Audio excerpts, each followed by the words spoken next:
What's up, Taiwan? I'm Erika Liu with news from here in Taiwan and around the world.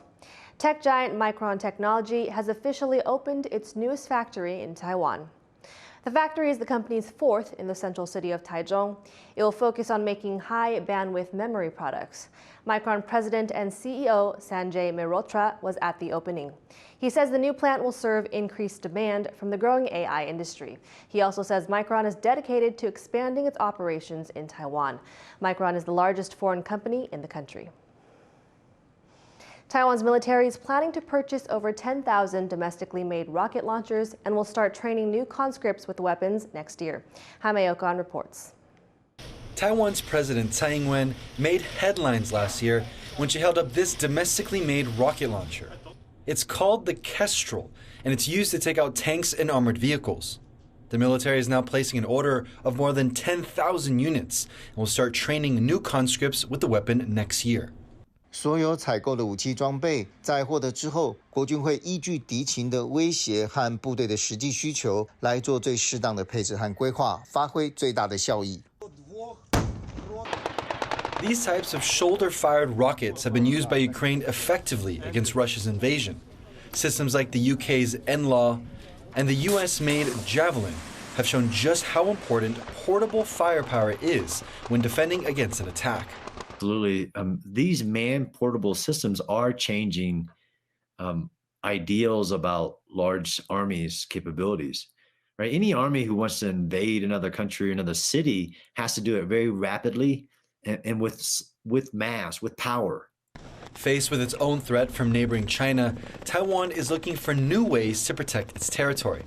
If China were to launch an attack on Taiwan, invading forces would have to land hundreds of tanks and armored vehicles on its beaches.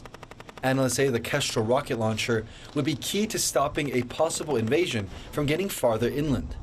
比方说，像是攻击主战车侧面、背面，又或者是说攻击比较轻装甲的车辆，那甚至是用来攻击掩体，或者是攻击那个敌人部队的重要的火点等等的，它其实是一种非常泛用的火力支援武器。 Over 5,000 Kestrel rocket launchers are already in service in the Army, and military police in Taipei have already practiced using them to protect the presidential office. Now, with 10,000 more on the way, the military is hoping more of its soldiers can get familiar with this small but deadly weapon. Clan Wong and Jaime Ocon for TaiwanPlus. The remains of Taiwanese indigenous tribal warriors killed in the 19th century have been repatriated from the University of Edinburgh. Louise Watt reports. A traditional cleansing ceremony to mark the return of 4 warrior skulls, taken 150 years ago during a Japanese invasion of Taiwan. The warriors were from the Taiwan, one of Taiwan's largest indigenous groups, and it was an emotional homecoming for the community. 内心的感动真的突然变成 打结了，尤其看到有一颗是很年轻的头颅，其实对我们来讲都很锥心的痛。对，在那场战役有这么年轻的族人都要参与这个战役的部分，其实对我们来讲心里是非常的痛。The skulls of the Taiwan's ancestors were taken by Japan in a conflict that had wider historical significance for Taiwan. In 1874, Japan invaded southern Taiwan in what it said was a mission to avenge the killings of dozens of shipwrecked sailors from present-day Okinawa by members of the Taiwan. But scholars say Japan used that as an excuse and a stepping stone for its eventual occupation and colonization of Taiwan. The skulls are thought to have been taken as war trophies, carried to Japan by a US Navy officer who was acting as a military advisor. Later, the skulls were taken to the US and finally given to the University of Edinburgh in Scotland in 1907, by which time Taiwan was a Japanese colony. Edinburgh has now given them back, saying it has been working to return items to representatives of the cultures from which they were taken. But the Taiwan community in Mudan Township did not initially welcome the idea of their returning ancestors. 因为认为他们并不是像一般人寿终正寝的，但是后来在祖灵的引导及沟通之下，确实他是为了部落去牺牲自己的性命，所以我们才会慎重的去迎接他们回来。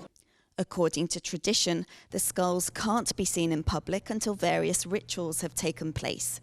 For now, they will be kept in this museum, about a 3-hour drive from where the original battle took place, where they will undergo testing before being moved to a permanent resting place. And this time, it will be up to the Indigenous community themselves to decide what happens to them. Devon Tsai and Louise Watt for TaiwanPlus. Hundreds of surfers are gathering in southeastern Taiwan for the annual Taiwan Open of Surfing competition. Rick Liu reports. Surf's up! More than 200 surfers from around the world take to the waves in southeast Taiwan for the country's largest surfing competition. And the waves are so fun, so yeah, my first impression was, wow, this place is amazing. Really good food, really good people, and I didn't expect the waves to be this good. Now in its 13th year, the Taiwan Open of Surfing in Taidong is this year's last major event on the global surfing calendar.